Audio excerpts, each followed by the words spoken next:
नमस्कार दोस्तों, मैं प्रभाकर सिंह स्वागत करता हूं आपका मेरे YouTube चैनल इकोनॉमिक पाठशाला में। तो ये पार्ट 3 है फॉर्म्स ऑफ मार्केट का, बाजार के रूप का। पहले 2 पार्ट में मैंने कवर किया परफेक्ट कंपटीशन और मोनोपोली, मार्केट के फीचर्स और डिमांड कर्व, प्राइस डिटर्मिनेशन वगैरह। अब इस पार्ट में मैं कवर करूंगा मोनोपोलिस्टिक कंपटीशन और ओलिगोपोली के फीचर्स, और इसके साथ ही चैप्टर को कर देंगे रैप अप। तो शुरू करते हैं फिर इकोनॉमिक पाठशाला।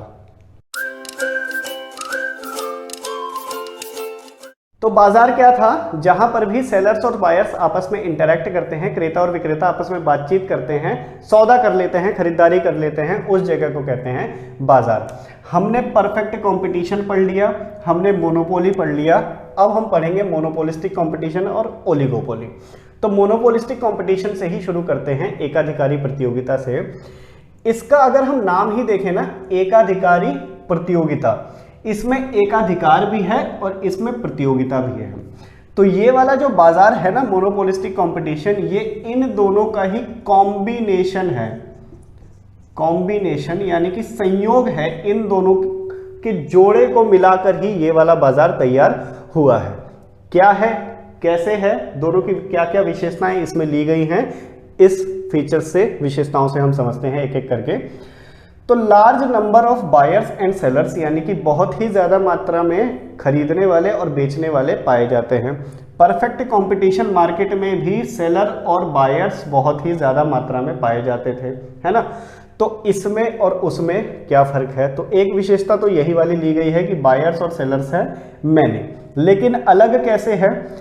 अगर आपको परफेक्ट कंपटीशन याद हो तो उसमें जो सेलर्स थे वो बेचते थे होमोजीनियस गुड्स। होमोजीनियस गुड्स यानी कि समरूप वस्तुएं बेचा करते थे। समरूप का मतलब है कि एक ही तरह की वस्तुएं, रंग में, आकार में, वजन में, हर एक चीज में सेम है वो वस्तुएं, उनको कहते हैं होमोजीनियस गुड्स, जो कि है परफेक्ट कंपटीशन की विशेषता। लेकिन इस मार्केट में प्रोडक्ट डिफरेंशिएशन पाया जाता है, भिन्न भिन्न प्रकार के प्रोडक्ट पाए जाते हैं। एक ही चीज है लेकिन वो किसी ना किसी रूप में अलग है, आकार में हो सकता है, रंग में हो सकता है, वजन में हो सकता है, किसी ना किसी रूप में अलग है वो। क्या है इसका उदाहरण? इसका जैसे सोप है, एक साबुन है। अब साबुन कई कंपनियों के आते हैं अपने अलग अलग, लक्स का है, लाइफबॉय का है, डिटॉल है, मार्केट में डिफरेंट कंपनीज के अपने अपने अलग अलग सोप मिलते हैं। तो ये क्या है? प्रोडक्ट डिफरेंशिएशन है कि साबुन ही है सब लेकिन अलग है वो। कुछ कहते हैं कि 99.99% कीटाणु मार देता है, कुछ कहता है कि 99.90% कीटाणु मार देंगे, है ना। कुछ बनाए जाते हैं स्त्रियों की कोमल त्वचा के लिए, कुछ बनाए जाते हैं पुरुषों की कठोर त्वचा के लिए।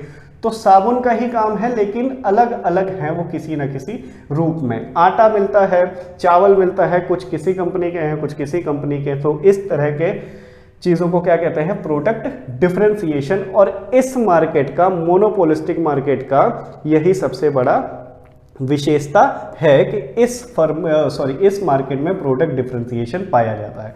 तो परफेक्ट कंपटीशन में और मोनोपोलिस्टिक कंपटीशन में फर्क समझ गए आप। परफेक्ट कंपटीशन में होमोजीनियस गुड पाए जाते हैं।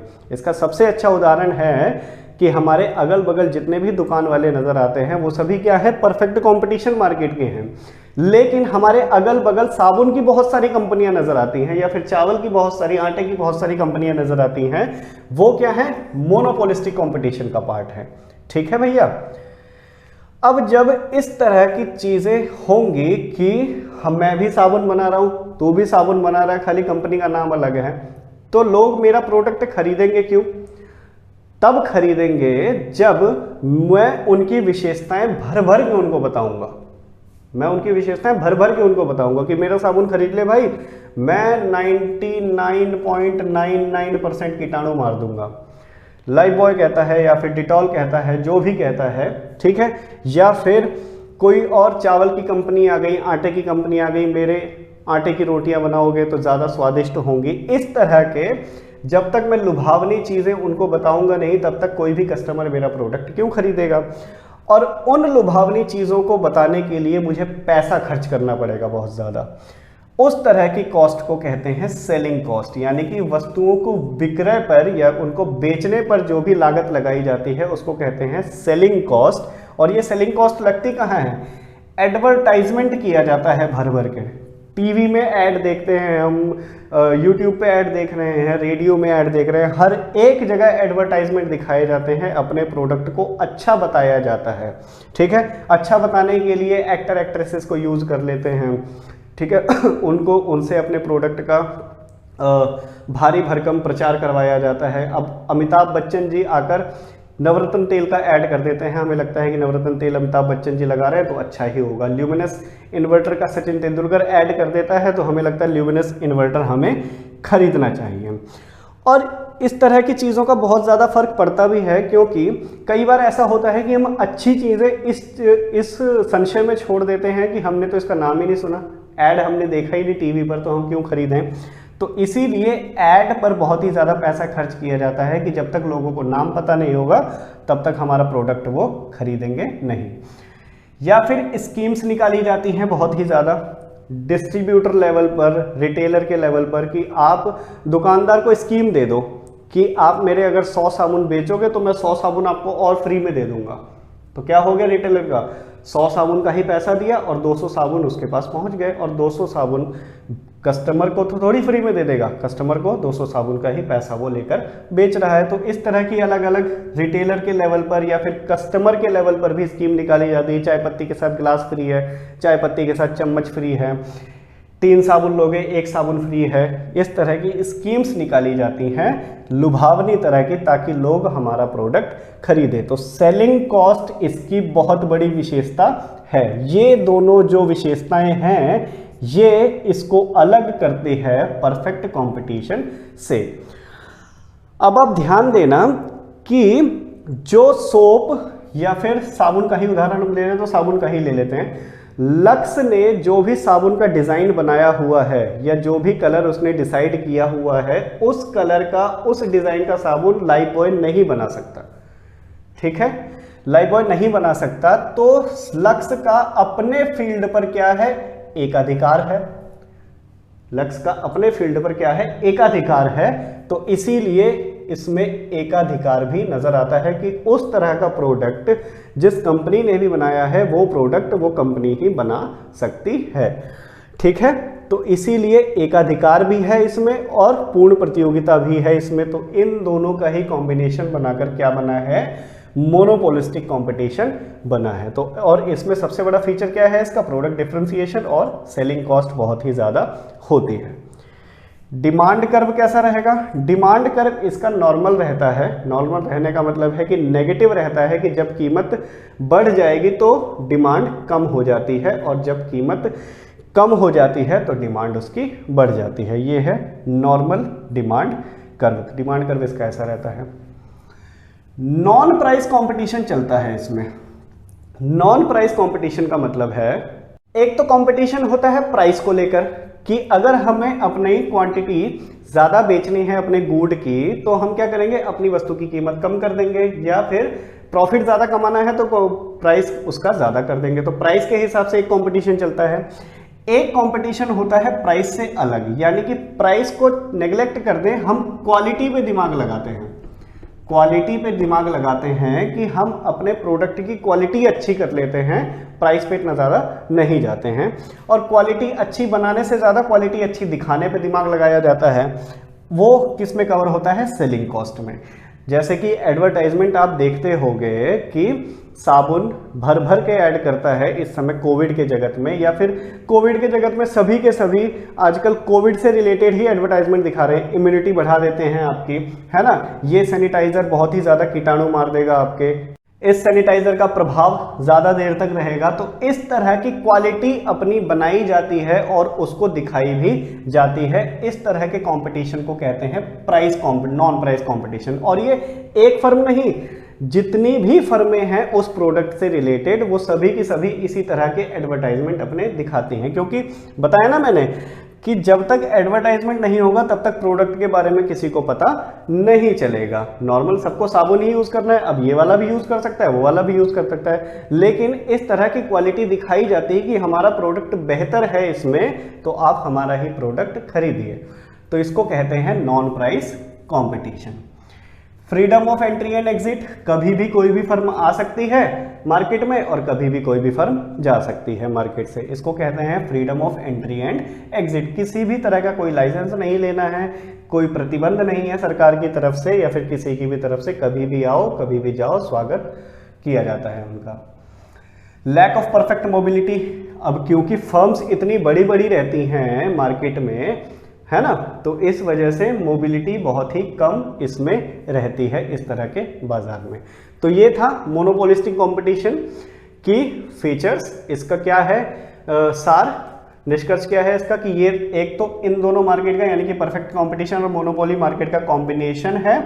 और क्या है इसमें डिफरेंशिएशन पाया जाता है, प्रोडक्ट का सेलिंग कॉस्ट पे बहुत ही ज़्यादा पैसा खर्च किया जाता है, और उसके बाद नॉन प्राइस कंपटीशन पाया जाता है। तो ये है 3 मेन फीचर्स मोनोपोलिस्टिक कंपटीशन के। अब देखते हैं ओलिगोपोली। तो ओलिगोपोली की जो सबसे बड़ी विशेषता है वो है small number of big firms, यानी कि बड़ी बड़ी फर्म्स का, बड़ी बड़ी कंपनियों का एक बहुत ही छोटा नंबर पाया जाता है, कि बेचने वाले बहुत ही कम हैं और खरीदने वाले बहुत ही ज्यादा यहाँ पर होते हैं।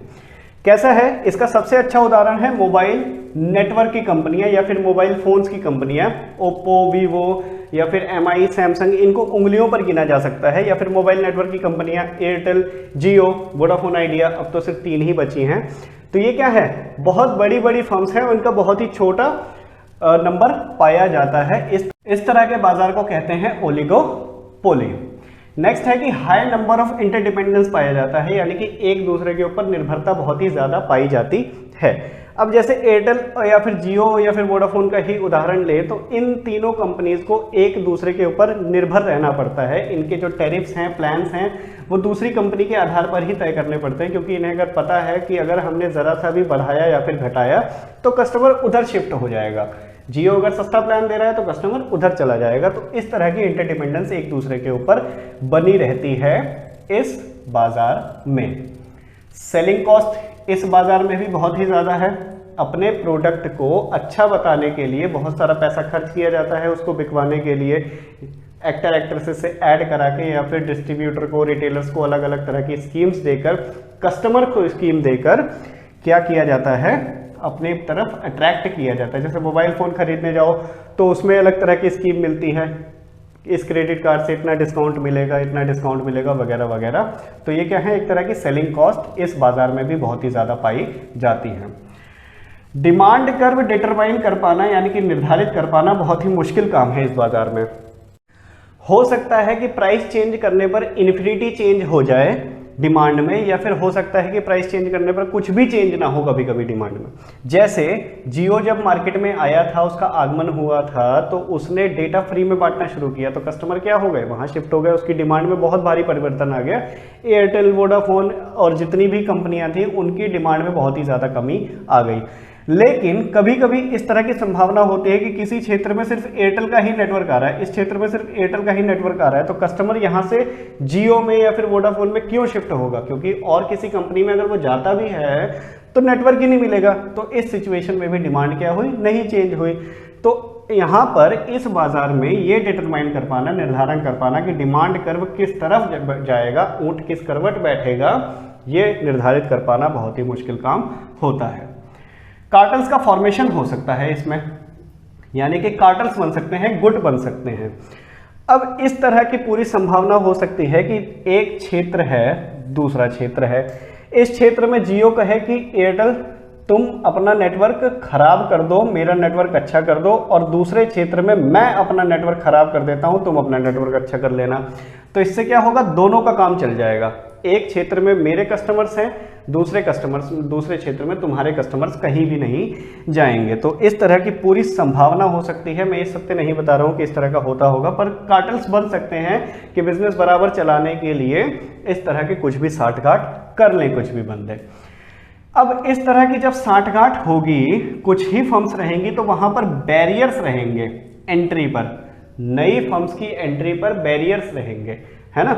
और जहां पर भी फर्म्स की संख्या बहुत कम रहती है वहां पर एंट्री बैरियर्स रहते ही हैं, क्योंकि प्रॉफिट कोई भी अपना दूसरों के साथ में क्यों बांटना चाहेगा। यहां पर अगर यही 2-3 फर्में सारा का सारा प्रॉफिट अर्न कर रही हैं, तो चौथी कंपनी आ गई तो उनको प्रॉफिट उसमें से बांटना पड़ेगा, तो इसीलिए एंट्री बैरियर्स हमेशा यहाँ पर लगे रहते हैं। एक कारण ये है, और दूसरा कारण ये है कि बिग फर्म्स चाहिए। अब पूरे नेशन को सर्व करना है, अगर इंडिया का ही एग्जांपल लें, उदाहरण लें, तो पूरे राष्ट्र को अपनी सेवाएं देनी है, और पूरे राष्ट्र को सेवाएं देने के लिए बहुत ही ज़्यादा इन्वेस्टमेंट की, बहुत ही ज़्यादा प्लानिंग की, ऑर्गेनाइजेशन की, बहुत ही बड़े ऑर्गेनाइजेशन की ज़रूरत पड़ती है। इसलिए एंट्री बैरियर्स यहाँ पर हमेशा लगाए जाते हैं, ताकि वही फर्म आए जो कि सर्व कर सकती हैं सभी को। नेक्स्ट है नॉन प्राइस कंपटीशन, गैर कीमत प्रतियोगिता। मोनोपोलिस्टिक कंपटीशन, एक अधिकारी प्रतियोगिता बाजार की तरह इस बाजार में भी गैर कीमत प्रतियोगिता बहुत ही ऊंचे स्तर पर, हाई लेवल पर पाया जाता है। यानी कि अपने प्रोडक्ट का क्वालिटी बताकर बेचने पर ज़्यादा जोर दिया जाता है, बशर्ते इसके कि उसका कीमत कम करके बेचा जाए। सैमसंग, ओप्पो, वीवो कभी भी अपना कीमत नहीं बताते कि हमारी कीमत इतनी है बाजार में। हमेशा ये बताते हैं कि उसमें प्रोसेसर कौन सा लगा है, उसका कैमरा कितना अच्छा है, पीछे मेटल की बॉडी है या फिर ग्लास की बॉडी है, डिज़ाइन में कितना अच्छा है, वगैरह वगैरह, या फिर किसी एक्टर एक्ट्रेसेस से ऐड करा के उसका। तो इस तरह के प्रतियोगिता को कहते हैं गैर कीमत प्रतियोगिता, और ये इस बाजार में भी बहुत ही ऊंचे स्तर पर पाया जाता है। तो ये हैं फीचर्स ओलिगोपोली मार्केट के। इसका जो मेन फीचर्स हैं या फिर कंक्लूजन है क्या है कि बड़ी फर्म्स का बहुत ही छोटा नंबर पाया जाता है, इसमें इंटरडिपेंडेंसी बहुत ही ज़्यादा है, दूसरों के ऊपर निर्भरता बहुत ही ज़्यादा पाई जाती है इसमें। सेलिंग कॉस्ट नॉर्मल, मतलब जैसे मोनोपोलिस्टिक कंपटीशन में है वैसे ही इसमें बहुत ही भारी मात्रा में पाया जाता है, और नॉन प्राइस कंपटीशन भी इसमें पाया जाता है, किसकी तरह, मोनोपोलिस्टिक कंपटीशन की ही तरह। तो ये हो गए मोनोपोलिस्टिक कंपटीशन और ओलिगोपोली, और इसके साथ मार्केट का चैप्टर भी क्लोज हो गया। आशा करता हूँ आपको समझा पाया होऊंगा। अब मिलेंगे नेक्स्ट चैप्टर में। अगर आपने चैनल को सब्सक्राइब नहीं किया है तो कर दीजिए, ताकि लेटेस्ट आने वाले वीडियोस आपको जल्दी ही मिल जाएं और कोई भी वीडियो आपसे मिस ना हो। मिलेंगे अब नेक्स्ट वीडियो में, तब तक ध्यान रखिए अपना और बने रहिए हमारे चैनल के साथ। धन्यवाद।